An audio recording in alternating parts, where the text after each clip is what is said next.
pakar virus, dokter. Tadi yang saya katakan, benarkah virus ini bisa bertahan di udara selama 3 jam? Asumsi bahwa dia bisa bertahan di udara dan ngambang-ngambang di mana-mana selama 3 jam, itu sama sekali salah. Oke. Virus itu perlu media untuk bisa bertahan hidup ya.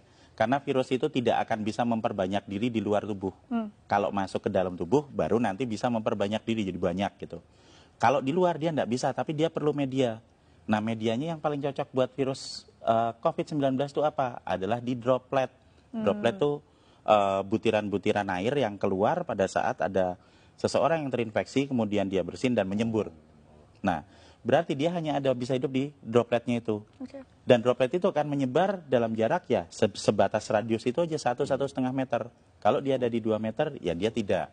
Itu sebabnya konsep awal kenapa kita harus memberi jarak. Kenapa? Kontak dekat ya. Iya, supaya kalau misalnya ada yang sakit terus kemudian bersin, tidak nular ke orang yang di dekatnya, kan gitu.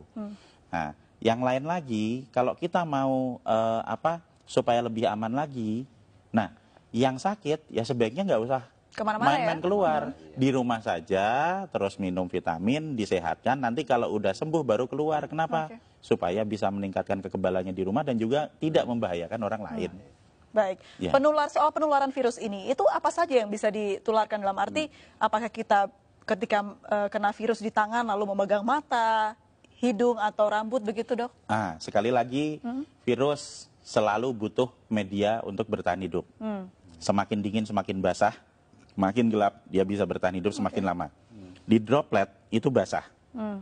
Nah, kalau misalnya katakanlah saya ada di dekat sini, kemudian saya bersin misalnya. Saya bersin.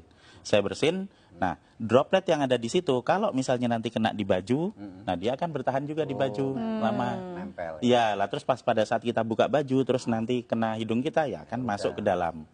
Tapi seberapa lama dia bisa bertahan di situ tergantung kondisi lingkungan. Semakin terang, semakin kering, semakin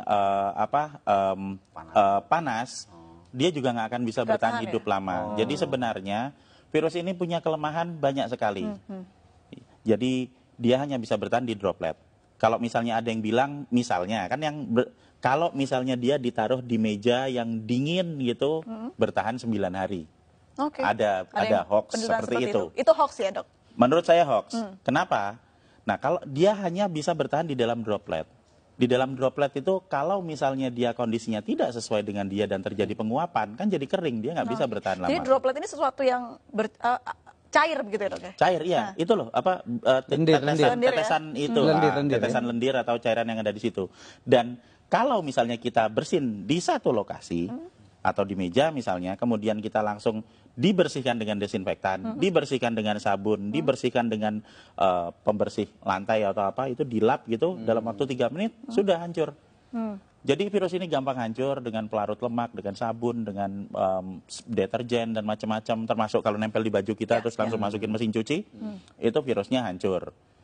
Kelemahannya seperti itu. Nah, kelebihannya nyebarnya cepat. Jadi sebenarnya kita bisa tahu kelemahan dan kekuatan virusnya dengan jelas supaya kita bisa ngatasi. Kita harus tahu dulu kalau kita mau bertempur, kita kan harus tahu dulu musuhnya. Kalau kita tidak tahu musuh kita apa, yang terjadi apa? Kita cuma ketakutan aja. Wah, nanti kena, saya sekarang kena, besok mati, ya enggak lah.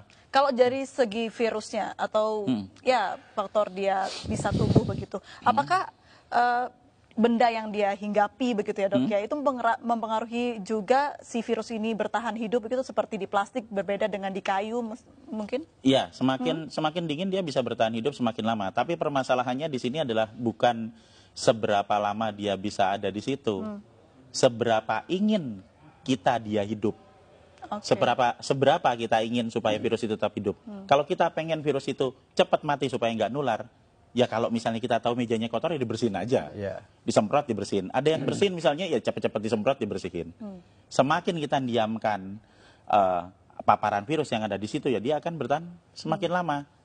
Tapi kalau misalnya kita bisa punya kesadaran sendiri untuk mulai dengan pola hidup bersih, setiap ada sebaran di situ ya kita semprot bersih, simpel kok itu, nggak terlalu sulit, cuma diusap aja seperti itu. Nah, maka kita akan sangat membantu untuk mengurangi sebaran virus. Baik, itu juga berlaku untuk batuk begitu ya, Dok, ya? Iya, betul. Dan kalau tetap mata nggak mungkin ya?